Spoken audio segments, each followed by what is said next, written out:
Hola, ¿qué tal? Estamos nuevamente en Podcast de la Libertad, en el marco de la Fundación Atlas para una sociedad libre, un encuentro para reflexionar sobre los temas que afectan a nuestra institución más importante, que es la libertad. Y hoy vamos a conversar con Gustavo Ibáñez Padilla. Él es ingeniero civil, magíster en comunicación institucional, consultor financiero, y vamos a hablar con él sobre lo que es la inteligencia artificial, ¿no? Y si es una oportunidad o una amenaza para la libertad.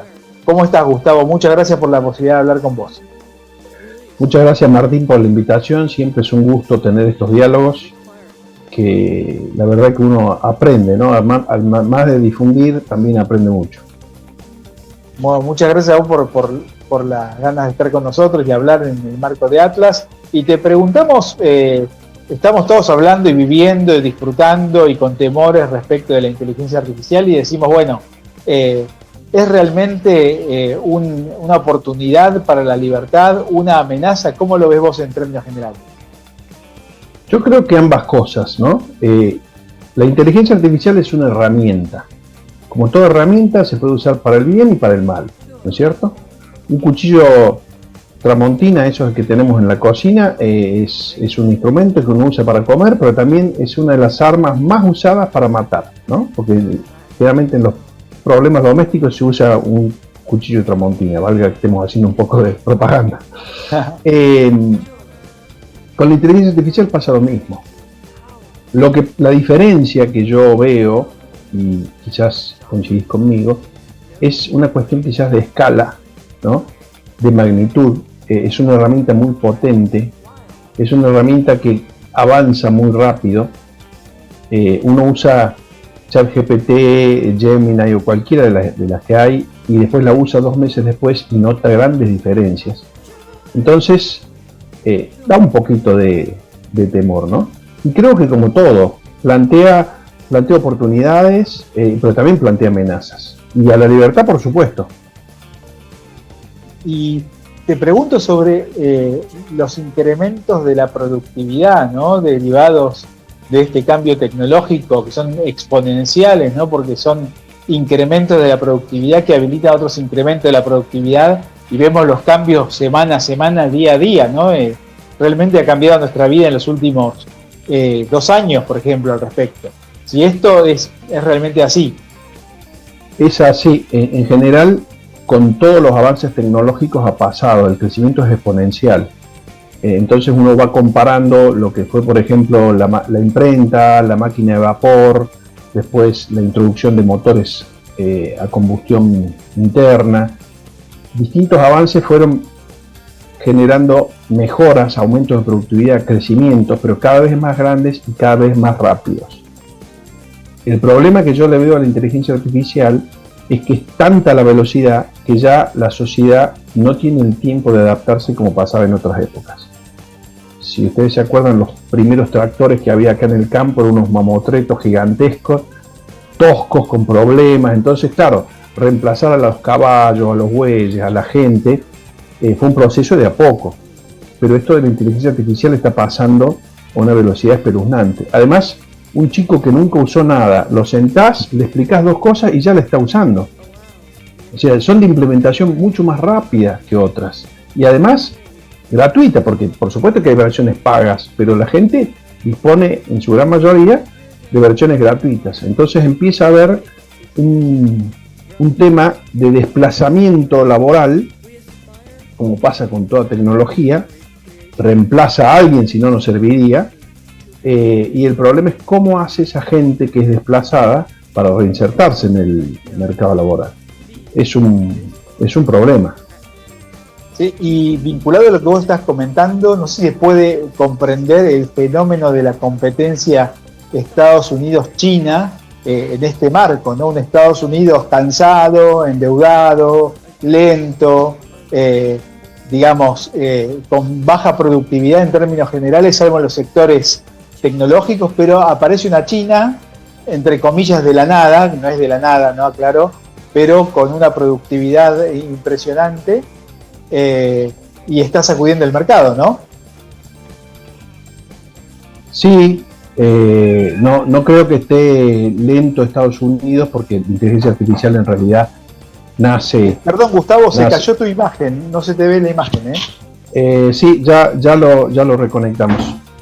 Ahora esto lo editamos, no hay problema. Espera, porque tuvo un pequeño desperfecto acá. Vuelvo para atrás a la contestación tuya, ¿sí? La inteligencia artificial nace en Estados Unidos, ¿no? Lo que pasa es que China es muy hábil para copiar, para replicar. También es muy hábil para vender globos de ensayo, nubes de humo, ¿no? Porque hace poco apareció esta inteligencia artificial que desplazaba todo, mucho más barata, y después quedó ahí medio en la nebulosa. También pasó con las vacunas, que China dijo tener muy rápidamente una vacuna y no era tan así. La vacuna no pasó por todos los controles y todos los procesos, no era tan efectiva como similar la vacuna rusa, que a nosotros nunca nos vendieron la segunda etapa, por ejemplo. Entonces, hay mucho de engaño en esto, ¿no? Se relaciona con la conferencia de ayer de temas de inteligencia. China copia, implementa muy rápido, pero creo que en el fondo China y Estados Unidos están íntimamente relacionados y son socios y tienen muchas empresas entrecruzadas, así que no veo tanto el problema ahí.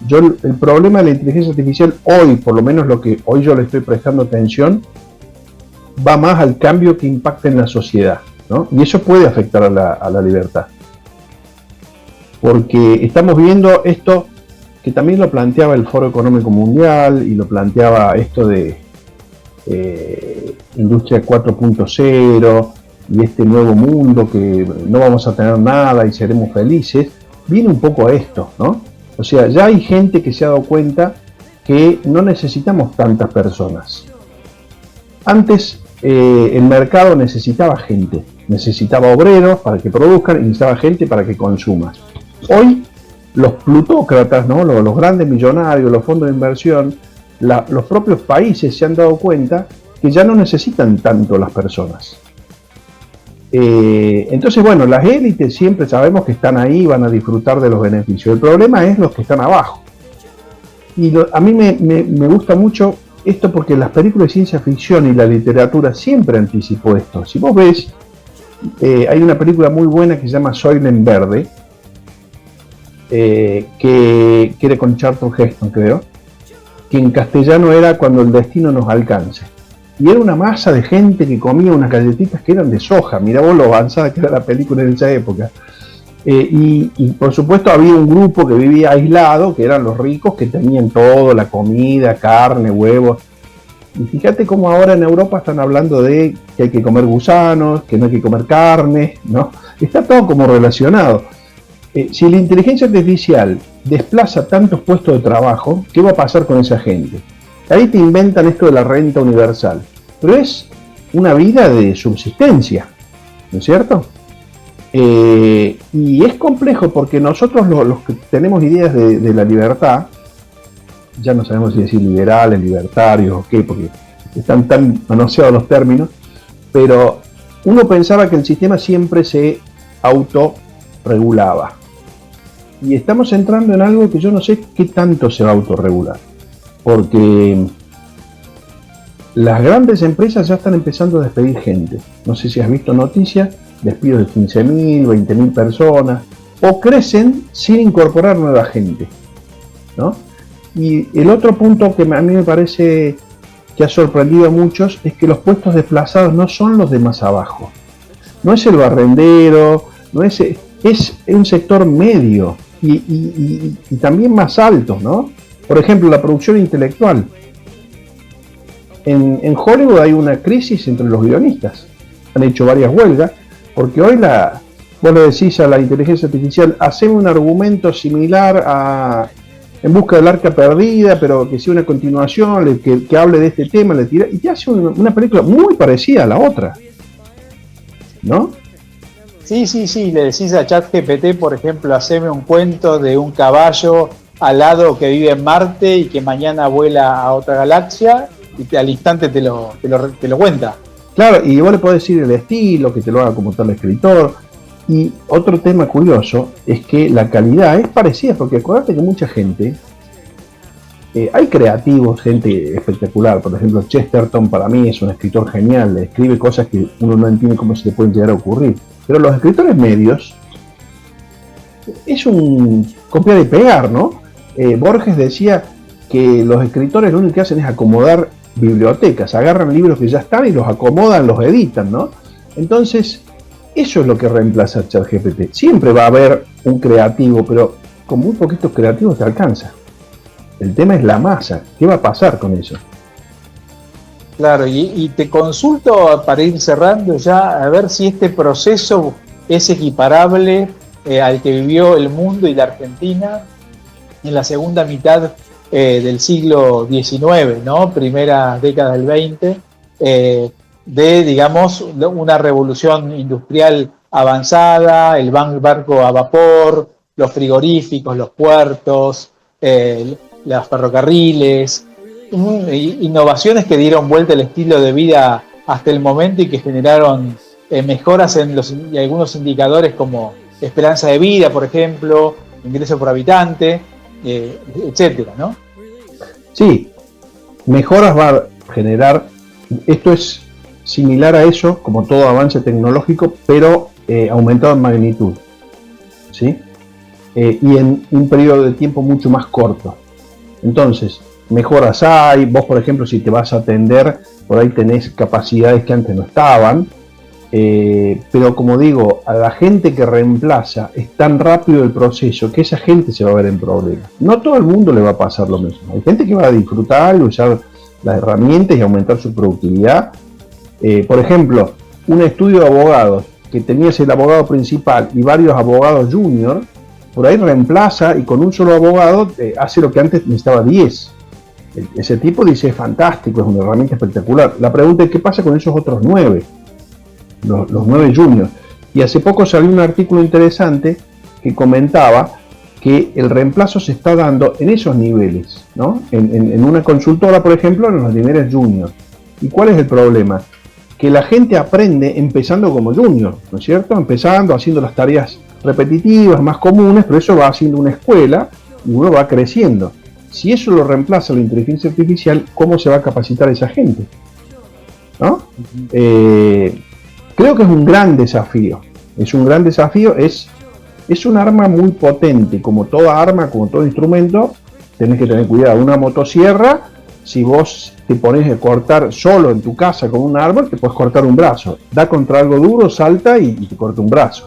Entonces, que te pase con un hacha, te puede pasar, pero es un poco más difícil. Y así cada herramienta, digamos, mientras más potente es, más riesgo inherente tiene.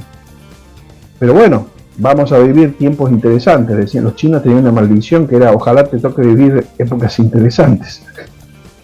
Gustavo, muchísimas gracias por esta posibilidad de charlar con vos y bueno, volveremos a hablar sobre esta temática que realmente ya no es futuro, ¿no? Ya es presente y ya es pasado, pero estamos viendo día a día cómo cada innovación abre las puertas a nuevas innovaciones, ¿no? Con lo cual nuestras vidas ya están cambiando, cambian las relaciones de familia, de pareja, todo, digamos, no solo lo estrictamente económico-financiero, ¿no?